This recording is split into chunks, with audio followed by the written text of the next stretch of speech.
Welcome back to this fully detailed summary of Zero no Kiseki, or Trails from Zero if we go by the unofficial English title. I had to split up Chapter 3 since I forgot just how long the anniversary festival is, so the latter half of this video will make it about 3/4 of the way through that chapter. Also, February Night helped me out with the narration of the fan favorite Arc-en-Ciel moments, so big thanks to him. So with that said, let's start right where we left off. A young female dancer is rehearsing on a darkened stage. The lights come on as a young blonde woman, Ilia Platier, arrives to join her. She praises the other girl for being the only person who can keep up with her dancing talent, but the dark-haired girl is worried about more pressing matters since Ilia received a threat letter from an unknown person named Gin. Ilia responds that a star doesn't have time to worry about each threat letter they receive. The troop master then approaches, telling her she received a phone call. It turns out to be Cecil, who's calling to thank her for sending special S-level seat tickets to Arc-en-Ciel's upcoming new performance. Back to the domestic life of the Special Support Section, the plan is to complete a monster extermination request from the Armorica village chief. After the four dispatch all the strange beasts, they travel back to Crossbell City, where they receive a phone call from Fran about a client who is waiting at the SSS building. The client happens to be the dark-haired dancer from earlier, Rija Mao. She voices her concerns once Lloyd leads them to a sit-down consultation. Ilia believes the threat letter is just a prank, but Rija has her reservations about the ominous warning. The four ask if they can see the original letter, which is currently in Ilia's possession. For a brief moment, the conversation turns back to the Arc-en-Ciel in general. Everyone, but especially Randy, are shocked and amazed that Rija is the newest dancer who will debut in the leading role of the Arc-en-Ciel's new show. Back to the threat on Ilia, Ellie asks if they've considered asking the Bracer Guild. Since Ilia is a citizen, Bracers can place her under their guarded protection. However, because Bracers are so popular in Crossbell, Rija was worried that their presence may unintentionally alert the entire populace to the dangerous situation if they were to witness Bracers constantly entering the theater. Once again, the four receive another unintentional put-down since Rija believed having the Special Support Section investigate would avoid sending red flags to the public. She then heads off to notify the troop master and Ilia of the four's coming arrival. A quick optional trek to the Belgard Gate on Crossbell's western border offers a brief look into the corruption of the CGF commander. His office is decked to the nines in fine furniture and antiques that must be worth millions of mira. They head back to the entertainment district of Crossbell City and enter the Arc-en-Ciel. They are greeted by the manager, who shows them straight into the performance hall where rehearsal is currently taking place. The four arrive just in time to catch the final moments of Ilia's main showcase, rendering them speechless due to how spectacular it is. She jumps forward to meet them and thanks them for the compliments. But even though they were utterly astounded, she says she can always improve further. In one of the backstage rooms, Ilia hands over the threat letter. It orders the Arc-en-Ciel to halt the performance or else tragedy will befall on the fiery dancer, aka Ilia Platier. The letter is mysteriously signed Gin, so Lloyd asks if there is anyone who she may have recently drawn the enmity of. Ilia can't recall anything, but Rija and the troop master remind her of her encounter with the president of Ravache. She turned down President Marconi's brazen offer of transfer to the imperial capital's opera house. Though it's not uncommon for Ilia to receive offers like this, such as the times when she was asked to perform at LeBurle's Grand Arena and Calvert's theaters, she always turns them down in the end. Ilia leaves the investigation to the Special Support Section, and Rija extends her gratitude to them. Before the four leave, she asks them to address her casually as a friend from now on. Since Ravache is a big clue, Lloyd suggests that they go pay them a visit. Surprisingly, Ellie agrees and finds this a good opportunity to briefly witness how the Mafia in Crossbell operates. They approach the guards outside, Lloyd trying his best to reassure them that the president isn't a suspect at the time. They just wish to meet with him, but of course, they're denied entry. It looks like they're about to force their way through when the big man Garcia appears and invites them in. Once alone, Garcia says the president holds no ill will towards Ilia Platier. In fact, she even slapped him one time at a party, but he was too drunk to recall anything. The four show him the letter, and for the briefest of moments, he seems taken by surprise. He finally gives it back, confident that the content is nothing close to what the president would say. When they ask to meet with President Marconi directly, they end up pushing their luck too far and get a booming laugh from Garcia. Then he becomes serious. The only reason he met with them this time was to give them a warning. No matter what they do, the reality of Crossbell will never change. If they ever return, he'll waste no time destroying them. The four begin to exit, though Garcia calls Randy before the redhead can leave. The big man says his red hair is so familiar, but begins mumbling how he couldn't possibly be the person he's thinking of. He then tells Randy to scram. Returning to the main back street, it appears like something's on Ellie's mind, but she tells them not to worry about it. Lloyd then takes over the debriefing from there. It's unlikely that Revache is involved in this case since Garcia's initial reaction gave no indication that they were aware of this letter at all. However, his odd reaction to the signed name at the end is a big clue. The person who sent it is most likely not connected to Revache directly, but it does appear to be a name that they recognize. They decide to seek consultation with sources that are familiar with Revache's movements, starting with Mr. Grimwood. Fortunately, Mr. Grimwood is on break and has time to visit with the special support section. He draws an interesting connection between the signed name and an urban legend he once heard in the Calvard Republic. Word spread about a legendary assassin named Yin, though he's unsure if this figure really exists or not. The rumors described a ghostly figure, clad all in black with a mask that's never removed. But if this rumor is true, why exactly would this assassin be sent after Ilia? Lloyd and Ellie have suspicions that Yin is tied to the Heiyue, though the lack of a conclusive motive is really putting a damper on their investigation. Perhaps Gin and Yin really are different people after all. But before jumping to hasty conclusions, it would be best to meet with the Heiyue directly.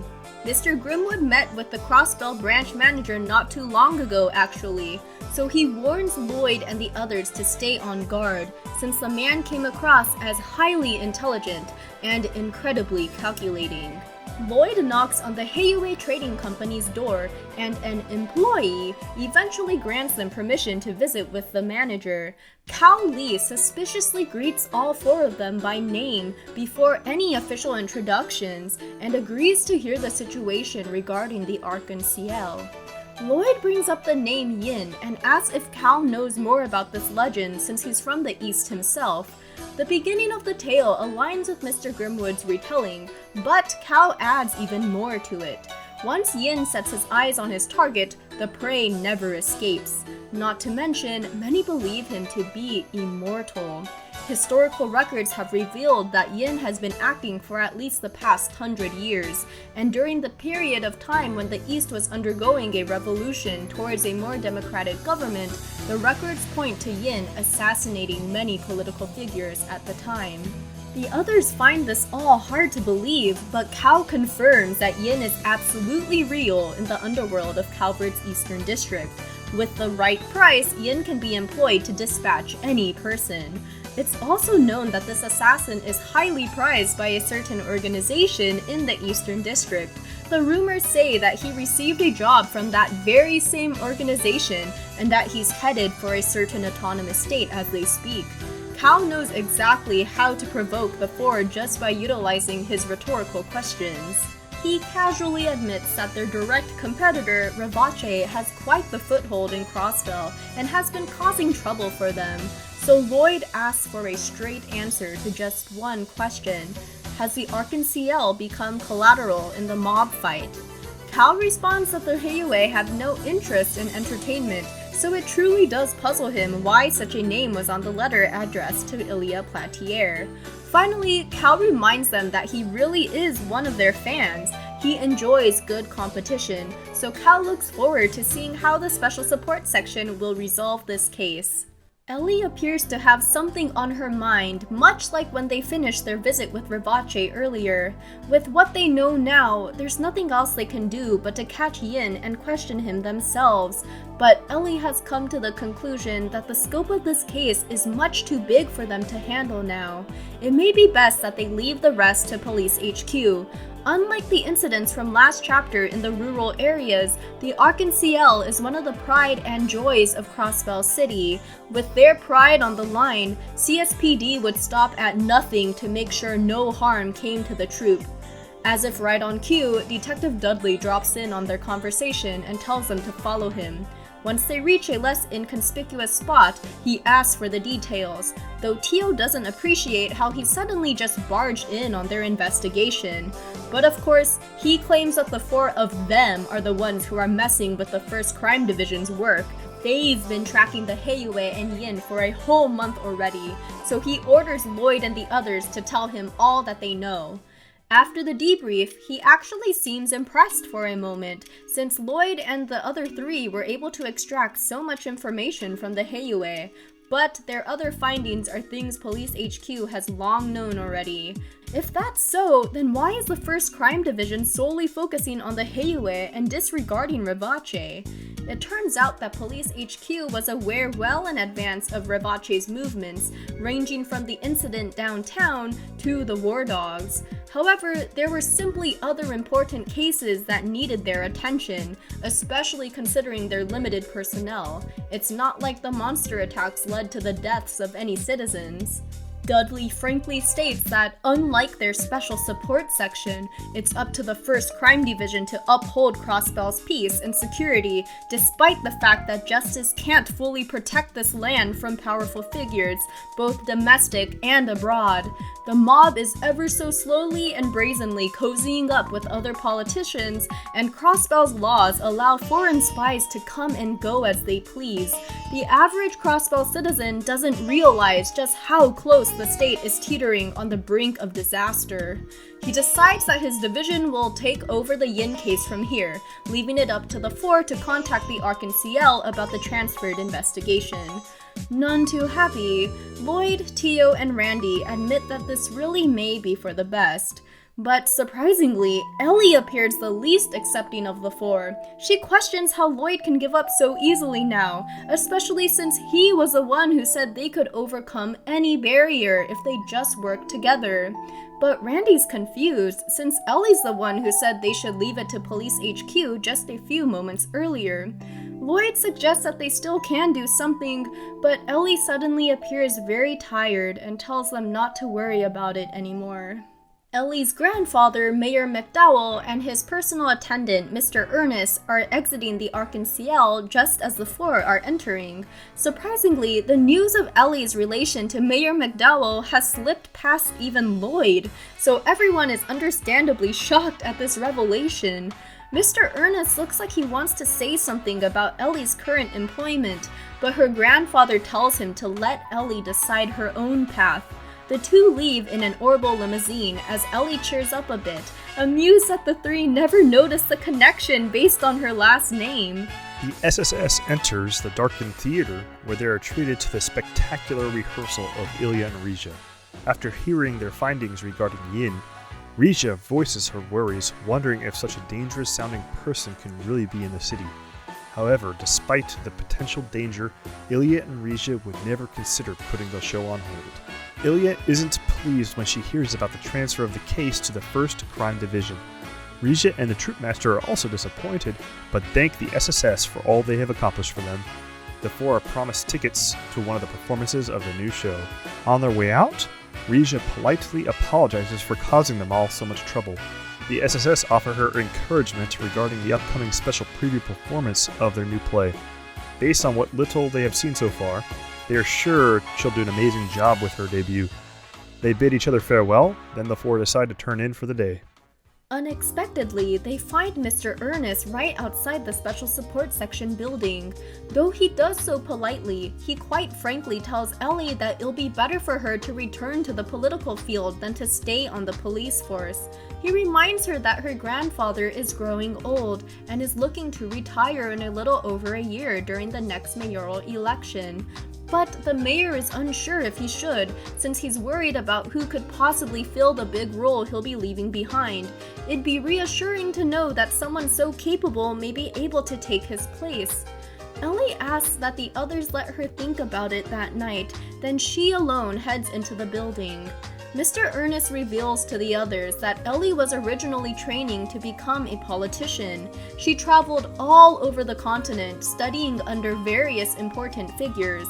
It's why her background knowledge is so superb.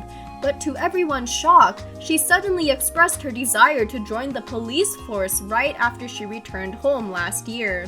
Mr. Ernest apologizes for taking up their time, then he too takes his leave. After hearing everything that happened that day, Chief Sergei tells them that they don't have to stay quiet and let the 1st Division handle everything. Since the SSS is a special branch that's pretty much removed from the main police force, they're in a good spot to continue their own investigations without drawing direct suspicion from the other police. He'll cover for them if they decide to continue forward with their own case. Lloyd feels pretty down that night for being so unaware of Ellie's predicament. He ruminates over what she told him that first night of the Special Support Section's founding, then he heads off to provide a listening ear if needed. He finally finds her gazing at Central Square from the rooftop. Here, Ellie spills the beans of her background. Her father was from the Calvard Republic and met Ellie's mother in Crossbell. They fell in love and got married, though they're now divorced and live in the Republic and Erebonia respectively. After initially marrying into the McDowell family, Ellie's father trained to become a politician and began working on various reforms right away after his election to office. He worked hard to uphold justice in Crossbell, but was shunned by all in Congress. Both the Empire and Republican factions despised his proposed reforms, and so he slowly lost hope in Crossbell. He eventually resigned as a politician and returned to the Republic, leaving his wife and child behind. Ellie's mother wanted to follow him, but she couldn't uproot her living arrangements while Ellie was still so young, so in the end, her mom and dad arranged for a divorce, although Ellie was quite sure her mother still loved her father. Once Ellie was old enough, her mom went to live with relatives in the Empire. In the end, Ellie just couldn't accept how Crossbell's political reality could reduce such a happy family to shambles. So, under her grandfather's tutelage, she began studying and preparing to enter Crossbell's politics. She eventually traveled to various places abroad to develop a greater understanding of Crossbell's troublesome place in Zemuria. Unfortunately, the government structure is what makes reform here so difficult, since it places 2 seats, the mayor and chairman, in a position of essentially equal status. Since it's essentially a 2-party system with even worse legal loopholes than other representative forms of government, political gridlock is impossible to avoid. This takes on a more ominous revelation when considering the fact that Crossbell was founded jointly by the Erebonian Empire and Calvard Republic 75 years prior. Ellie knew that if she entered the political sphere with all these doubts in her mind, she would have ended up just like her father. For that reason, she searched for a place where she could view Crossbell's politics from a different perspective, and so she arrived at the Crossbell police. But after the revelations from Garcia, Cal, and Detective Dudley, she's really starting to have doubts about anything that could potentially fix Crossbell. It's a good thing that good guy Lloyd is able to cheer her up though. He says that although they hit multiple barriers today, it's not set in stone that the same thing will happen again tomorrow. Even if the 1st Crime Division took over their case, Lloyd still wants to continue their own investigation tomorrow. If they're able to overcome these smaller barriers little by little, then perhaps someday in the future they'll be able to overcome the bigger ones. Ellie asks him how he can be so hopeful despite so many obstacles standing in their way, and his response is that he has someone's example that he's set as his goal. She admires his strength, but worries that she's not as strong as he is, and that eventually she'll become a hindrance to the Special Support Section. But Lloyd reassures her that everyone on the SSS needs her, including him. She's not alone in this struggle. Ellie thanks Lloyd for cheering her up, then they both agree to call it a night. The scene shifts to the Heiue office, where Kao and his right-hand man are discussing their disadvantage against Ribache, now that they have the war dogs. They wouldn't have as much to worry about if Yin were just more cooperative, and lo and behold, the very assassin himself makes his first appearance in the game. He intends to uphold his end of the bargain and go after the main higher-ups in Ribache, starting with Garcia. Finally, Yin asks Kao about his reaction to the special support section, the latter admitting that his most interesting observation was how the redhead oddly had a shady scent similar to the Heiue's very own. Kao finds it strange that Yin would ask him about the SSS, but the assassin responds that he's only interested in testing the 4 police to see if they're worthy enough opponents. In the morning, Tio and Randy notice that Ellie is mysteriously feeling better compared to the day before. The teasing of Lloyd and Ellie aside, the 4 take a look at the terminal and receive an orbal mail right at that very moment. It contains an ominous request from Yin, telling them to overcome the next trial in order to find him. It's worrisome that the mail can be traced back to the International Bank of Crossbell, abbreviated as the IBC. Fortunately, Ellie is family friends with the president of the IBC, Dieter Croy. They head over to authenticate if Yin really has infiltrated the building. They encounter Mr. Ernest again, who surprisingly respects Ellie's decision to stay on the police force. It seems like he only wanted to see some firm resolve from her, so he asks the SSS to take care of Ellie from now on. Then he heads on his way. Randy points out that he seems like a pretty tough guy, even if he's a budding politician, and Ellie recalls that he has a background in fencing and has even served on her grandfather's personal guard in the past. The 4 are beyond fortunate that President Dieter is free for the day, since he's usually busy with international business trips. Dieter Croy turns out to be a very boisterous and friendly man, but the 4 must break the news that the IBC terminal may have been hacked from the outside. Since this possibility poses a severe threat to the IBC's security and the services it provides, Dieter gives the 4 permission to investigate the terminal room. But before they leave, Dieter gives them a grand speech about justice and how it seems to have lost all meaning in the current state of Crossbell. But since upholding justice is the foundation of a reliable society, people will always be searching for it. It's why the Bracer Guild, the very allies of justice for the people, are so popular in Crossbell. Dieter expects great things from the Special Support Section and their quest to seek justice in and for Crossbell.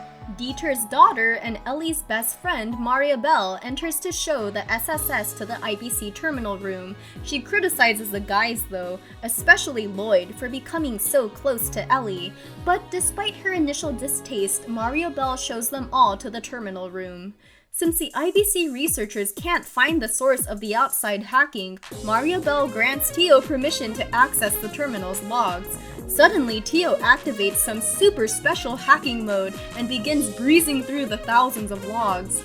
The other 3 SSS members are completely lost to what's happening, so Maria Bell tries to explain since she studied orbal engineering under the Epstein Foundation.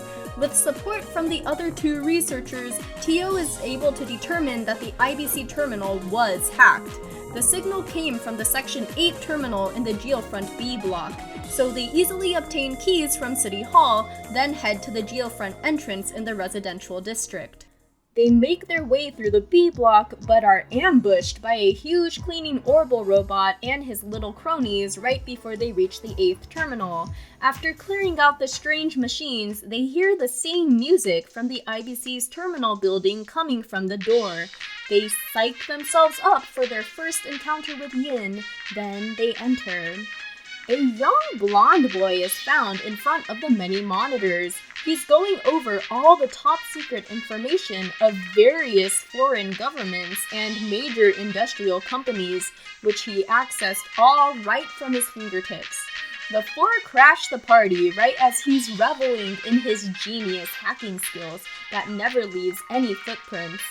It really is a small world, since Tio and Yona have been acquainted before, back when they were both working at the Epstein Foundation. Their rivalry is placed on display, especially on Yona's side, since he laments how Tio was able to track him down with her special Aeon mode. Since his hide-and-seek antics are up, it's about time he starts talking. He admits that he's an informant who's been placed in Crossbell.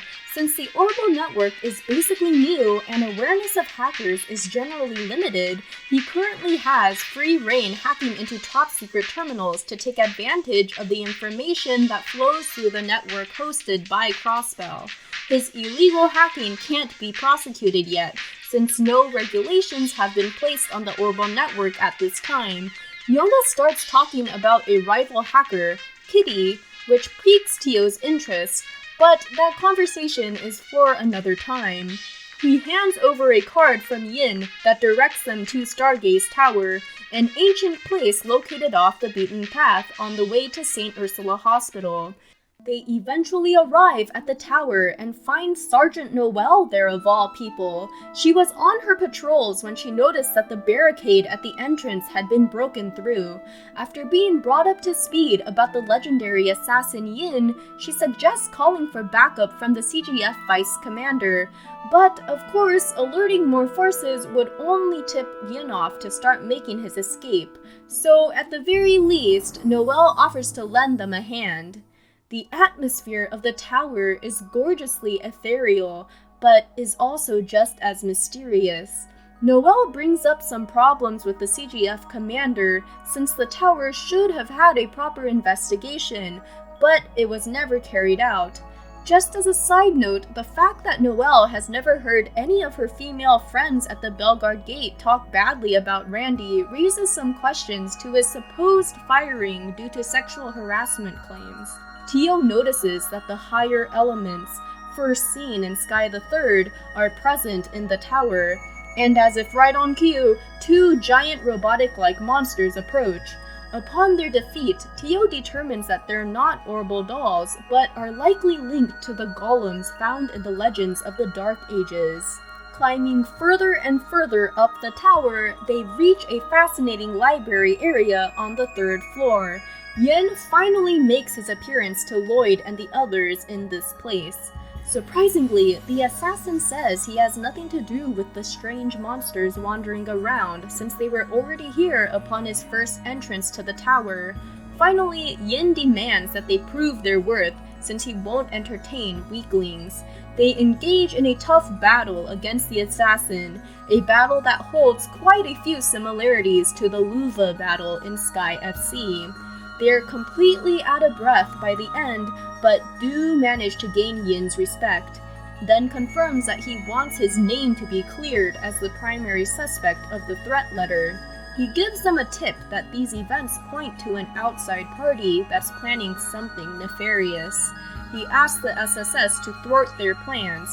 The scheme regarding the letter will most likely be attempted during the preview performance of the Arc-en-Ciel's new show, since many high-ranking individuals will be in attendance. He says he looks forward to the good news about their success, then dashes off. Lloyd and the others arrive onto the roof, but somehow, by some incredible feat, Yin is nowhere to be seen. Tio scans the area and finds that his presence is already back on the 1st floor.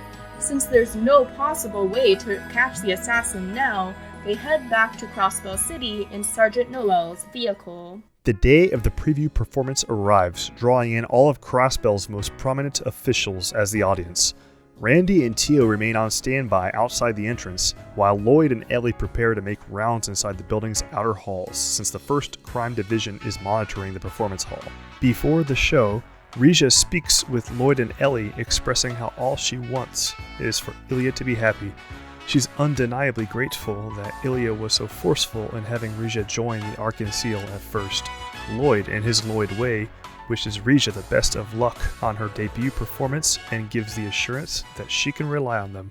One of the most amazing performances in a video game that utilizes sprites proceeds as Lloyd receives confirmation from Randy and Tio that they are all set outside.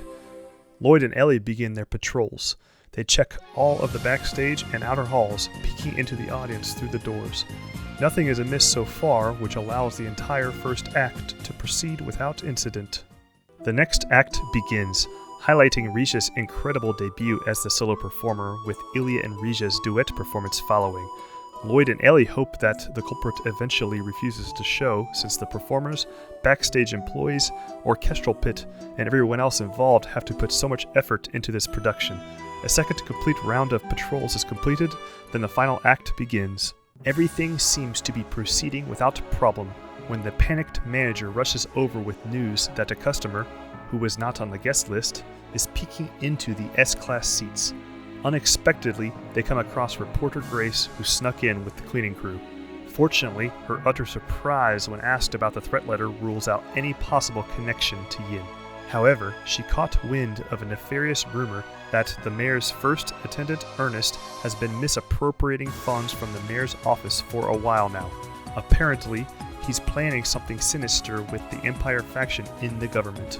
Lloyd and Ellie realize that this performance is the perfect place for Mr. Ernest to make his move, prompting the two to barge through the S-level seating tier, which catches the attention of Detective Dudley. They rush to the other side of the theater, where Ellie's grandfather is seated, the three of them arriving just in time to prevent Ernest from stabbing the mayor.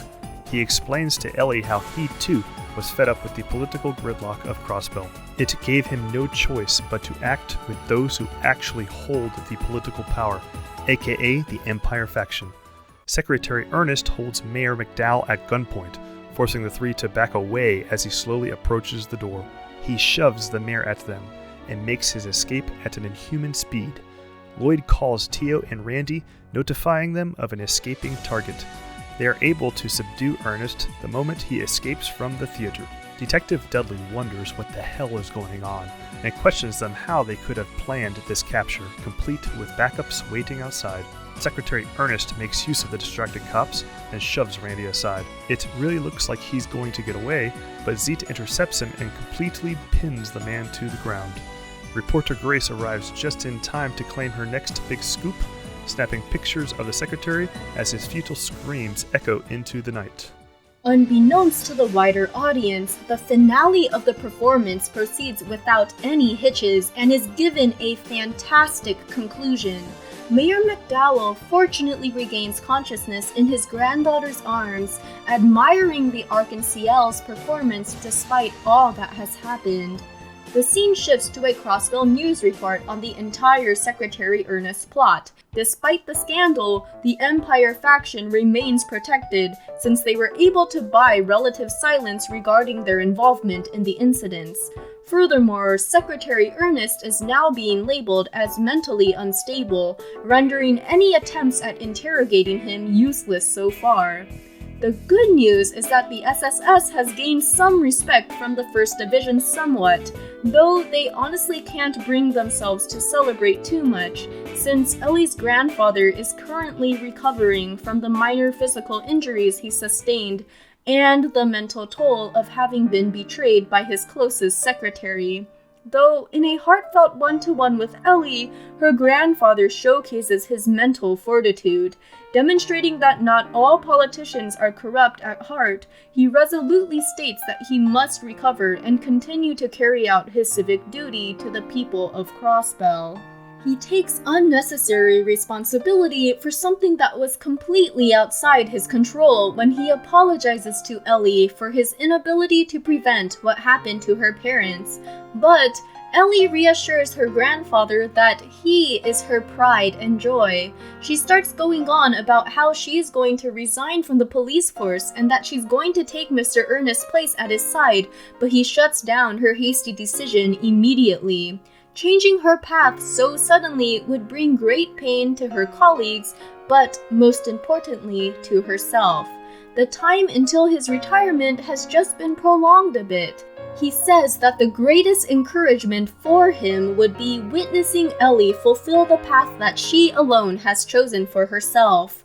Finally, Cal is seen thanking Yin for his part in resolving the case. The Republican faction's reputation in politics would have been tarnished if the Heiyue were implicated for the assassination of the mayor. This was the Empire faction's intent in actuality, since Mr. Ernest first heard the name Yin from Chairman Hartman, who in turn heard it from President Marconi.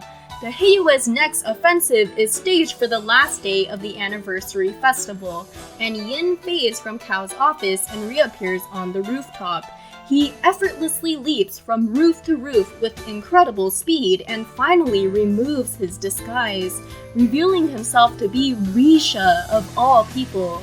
Ilya also arrives just as Risha is about to head into the theater. The two girls' conversation draws the closing curtains on Chapter 2 of the game. Chapter 3 begins as Mayor McDowell ushers in the festival celebrating the 70th anniversary of Crossbell's founding. The SSS members enjoy their day off in their own individual ways, Lloyd using his free day to accompany Cecil to the Arc-en-Ciel's performance.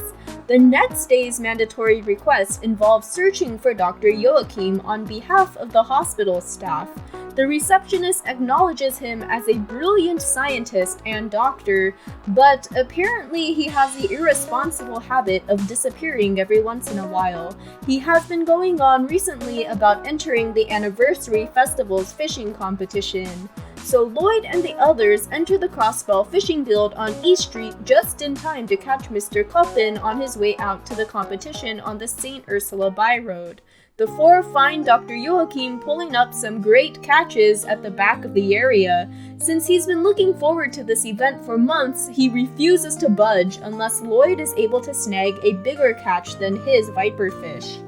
Lloyd eventually pulls up a large catfish to challenge Joachim. The fishing branch manager reviews both and determines that Lloyd's catch trumps Dr. Joachim's. The doctor hands over a celestial bomb and agrees to return to the hospital at once since he lost fair and square.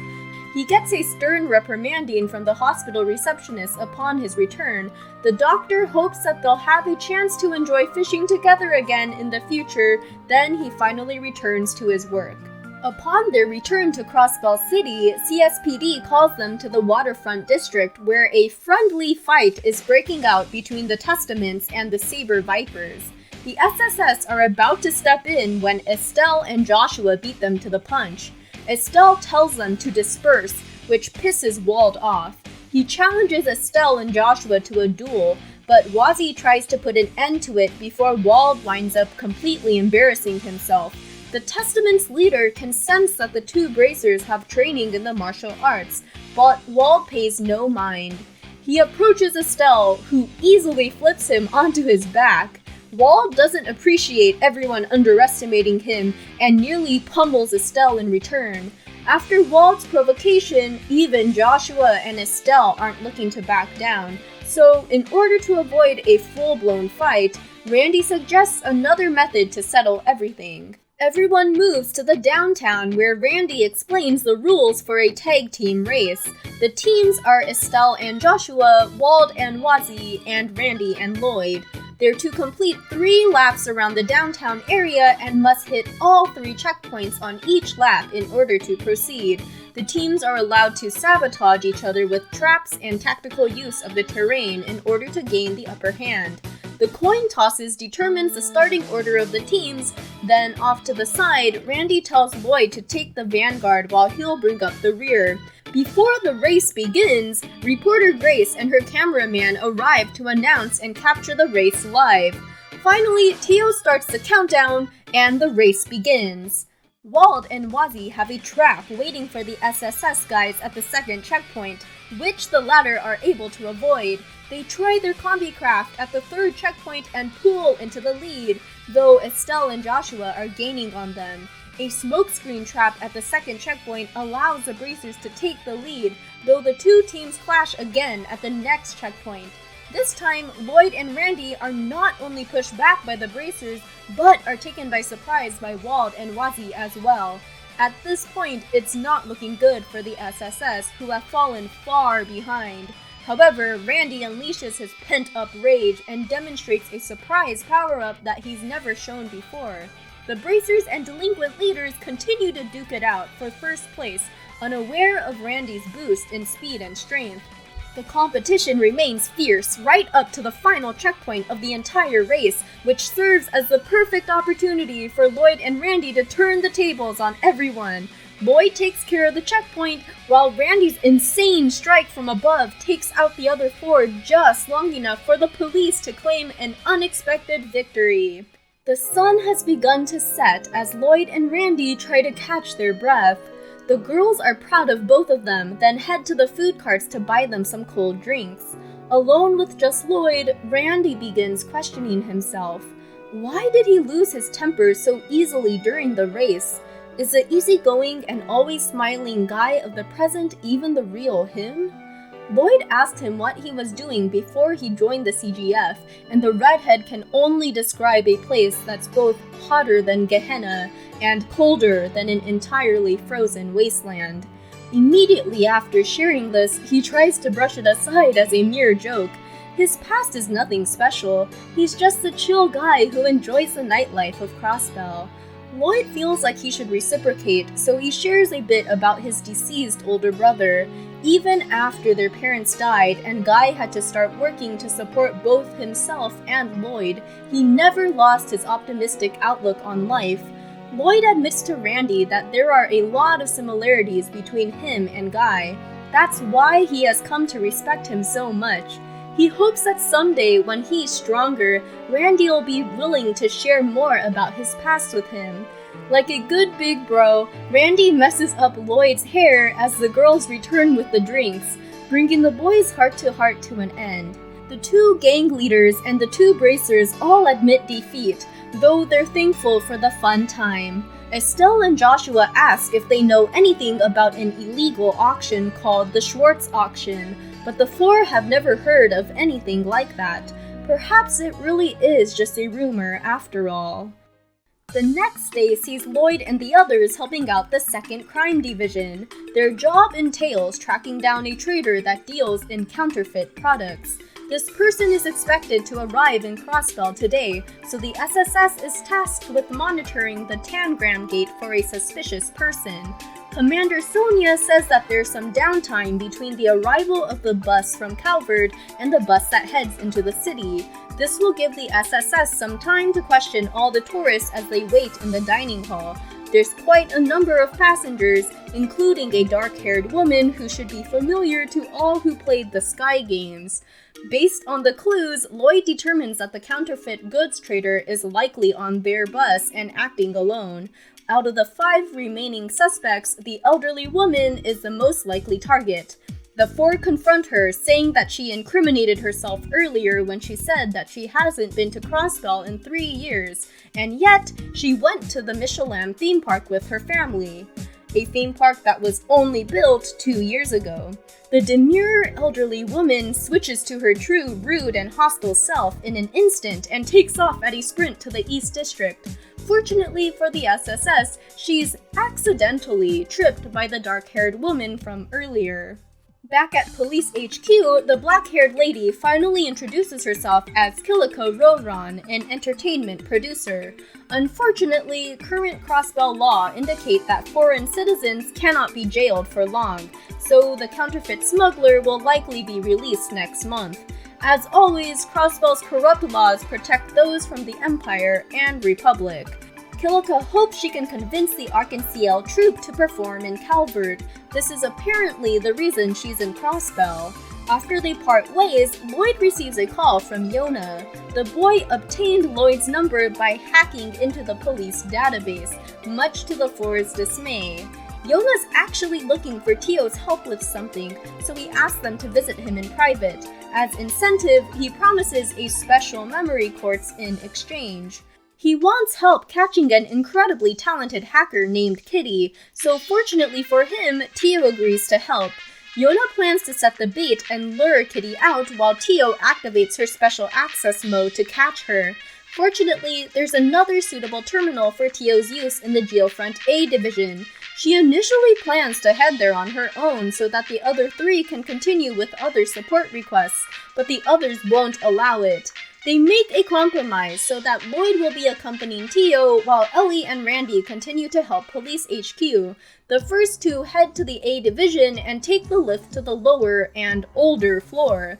Tio timidly asks Lloyd if they can work on a combi craft of their own, relieved at Lloyd's enthusiastic response.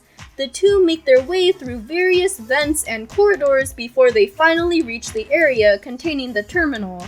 Of course, it wouldn't be that easy though, so they find themselves in a battle with a large monster. The two make it out alive, then head to the terminal room. After confirming their plans with Yona, Tio and Lloyd remain on standby until they receive his next call. Now that the two are just alone together, Lloyd struggles with a topic of conversation. He points out the Mishi strap on Tio's Enigma and asks if she brought it after arriving in Crossbell. She drops the shocking revelation that she received that strap 5 years ago from Lloyd's big brother, Guy Bannings. Lloyd starts bombarding Tio with all kinds of questions, but suddenly recalls the last conversation he ever had with Guy. He realizes that the cute girl Guy was sent to escort was Tio. She's actually from Reupload and was labeled as a missing person during that time 5 years ago. Guy Bannings found her though, and she ended up hospitalized for half a year at St. Ursula Hospital. Apparently after she recovered, Guy escorted her back to her parents' home. When Lloyd asks for clarification of why she initially left her home in the first place, she launches into a rant about how she's different from other humans. Hadn't he noticed? She's able to hear and pick up on things that other people are unaware of. She can even detect and understand such things as other people's emotions and heartbeats. Even after she returned home, she stood out like a sore thumb among all her peers in Sunday school, and even though her parents surely loved her, they were obviously wary of her strange abilities. Before she knew it, she was on a train to Crossbell. Guy gave her that Mishi strap and told her not to worry. If she was ever feeling down, she should never hesitate to call him, and so she was at a complete loss once Guy passed. It was during this time that she was scouted by the Epstein Foundation. She's been there for the last 3 years and just returned to Crossbell a couple months ago. Lloyd comes over and lays his hand on Tio's head, apologizing for her loss of Guy at such a crucial time. But they suddenly receive Yona's frantic call. Kitty has made her appearance and has already bypassed most of the protections he had put up. Tio calms him down. He has to stay level-headed in order for the operation to succeed. Even Tio is surprised at their prey's approaching speed, so she activates her Aeon system. She commands Yona to completely block the path of retreat and to be prepared for the split-second opening she'll give him. Tio activates the limit break of her Aeon system, allowing Yona's successful capture of Kitty. Lloyd steadies her after her near collapse from overutilizing the Aeon system. He asks if she'll allow him to take over Guy's promise, a request that sheds light on how similar Lloyd and Guy really are. But Tio says that Lloyd is his own person, so it's only fitting that he comes up with his own promise at some point. Of course, in his Lloyd way, he comments on Tio's first real smile, much to her embarrassment. The best part is that Yona has been on the phone this whole time. Anyway, it turns out that Kitty was playing with them the entire time, since an attached file is unveiled as a cute congratulations message. Back at his crib, both Tio and Yona are perplexed that the address leads back to the Rosenberg doll studio. The Orbital Network project only extends within the city, the hospital, and the Michelin resort, so it shouldn't be possible for the doll studio to connect to the network.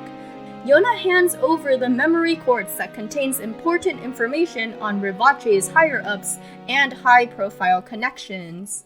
The four reunite and go over the information together at the Special Support Section building. Revache's numbers are shown to be quite large, and they also have connections to various Jaeger corps. Since they deal in smuggling the latest orbital weaponry, their combat potential is also thought to be quite formidable. The current president, President Marconi, rose to power 8 years ago after backstabbing the former leader. He's originally from Erebonia and is an old friend of Chairman Hartman, who's from a noble family in the Empire himself. He had a massive luxury mansion built at the Michelin Health Resort, and even has ties to the Blood and Iron Chancellor. As for Garcia, he used to be the commanding officer of the Jaeger Corps known as Zephyr. He and his men were hired 8 years ago by Marconi to help him seize power, and the big guy has stayed on ever since. Known as the Killing Bear back in his Jaeger days, Randy claims he's heard of the name before, and that Zephyr is supposedly one of the strongest Jaeger Corps in all of Western Zemuria. The last bit of info deals with the Schwartz auction. Apparently, it really does exist. Rivace holds this event at Chairman Hartman's Michelin mansion on the last day of the anniversary festival each year.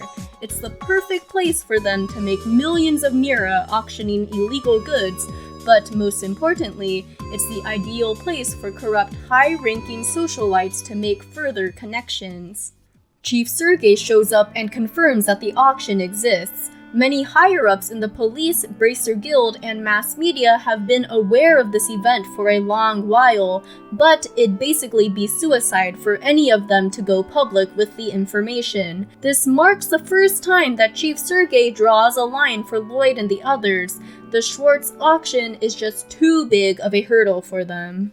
Day 4 begins with a request from Armorica Village. A visiting couple has gone missing since that morning, but they left behind a note detailing their intent to visit the ancient battlefield despite reports of dangerous monsters roaming around. Right as the SSS is heading out, another villager arrives with Bracer Scott. The atmosphere takes an awkward turn since the same request was submitted to both the police and the Bracers. Fortunately, instead of making it a competition, they decide to work together to prioritize the tourists' safety. Bracer Scott goes ahead of them since he's familiar with the terrain there. They encounter many strange and vicious monsters once they reach the ruins, and further in, Scott appears to have found the woman who has gone missing. She is currently unconscious, so he plans to stay and keep watch until she awakens. Since her partner is still unaccounted for, Lloyd and the others press further into the dangerous ruins. Teo gets a strange feeling from what's known as the Fort of the Sun, but they don't have time to ponder over it. They eventually hear a man shrieks for help. He's told to run for it while they draw the monster's attention, but unable to finish them off, it doesn't look good for the four. But they are saved by Bracer Scott and Arios MacLean once again in the nick of time. Now that the tourists have been saved, it appears that the Bracers will be getting all the credit again. However, the two men stand by the Special Support Section's contributions during the debriefing back at the village. Lloyd and the others bought the Bracers enough time to account for the tourists' safety, and Arios finds that the entire Special Support Section has grown since their first meeting in the Geofront, especially Lloyd.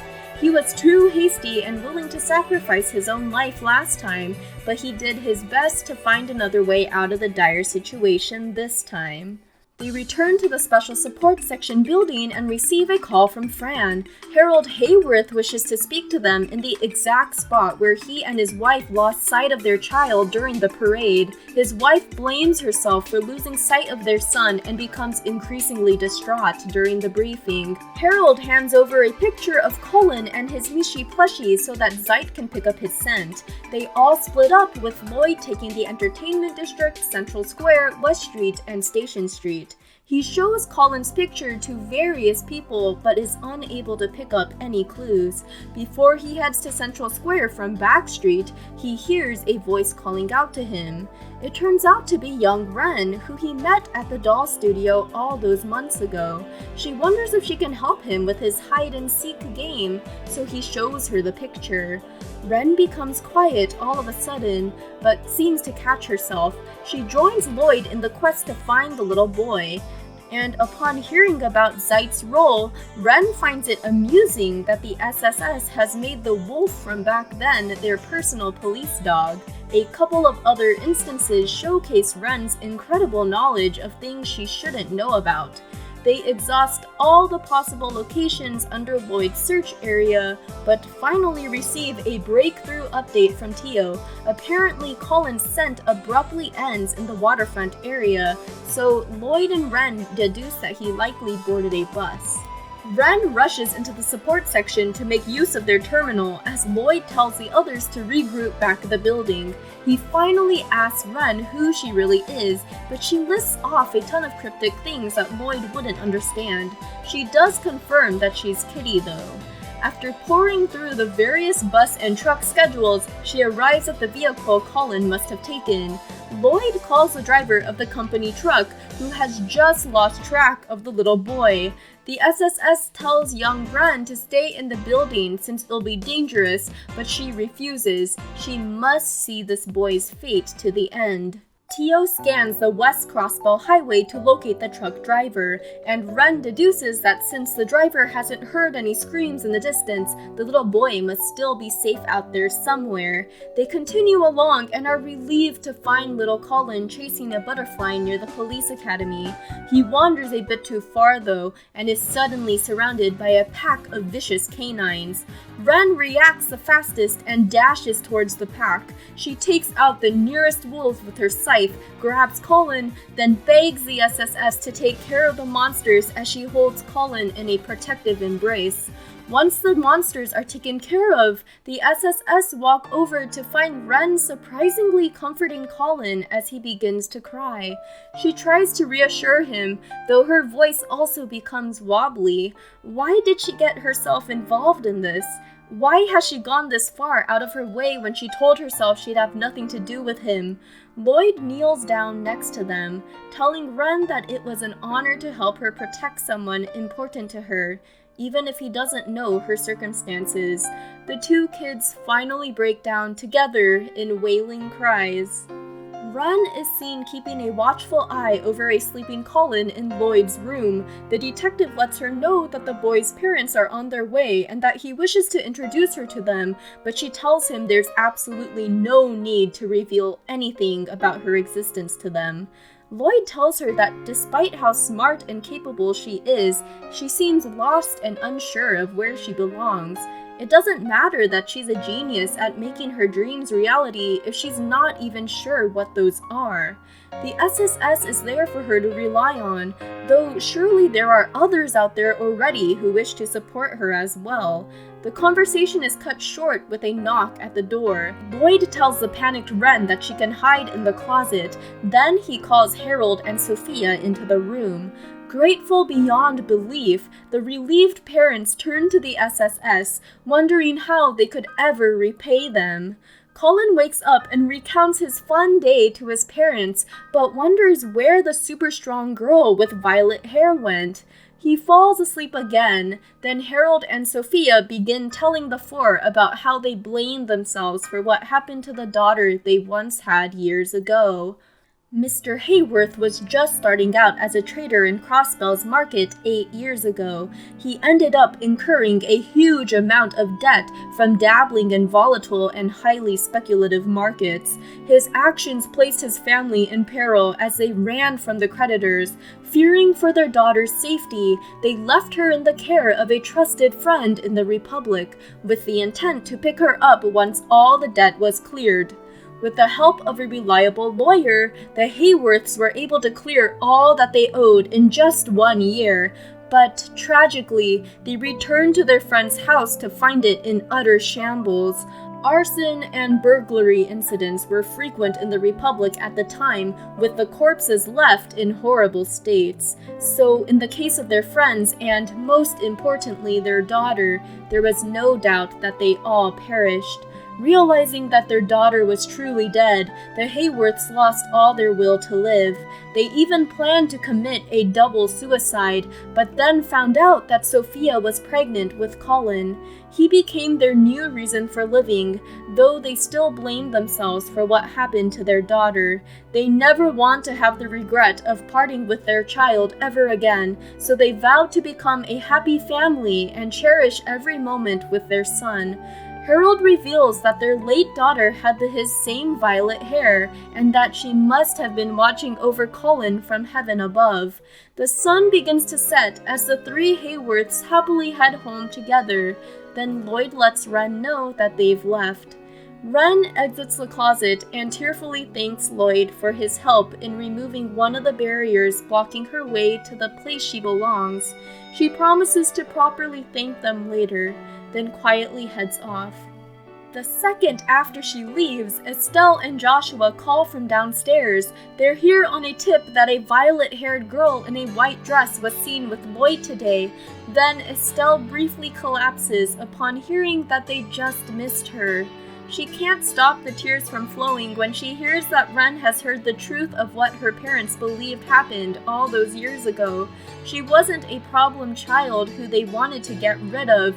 She truly was loved, though the harsh reality is knowing that, despite this truth, she no longer has a place with them.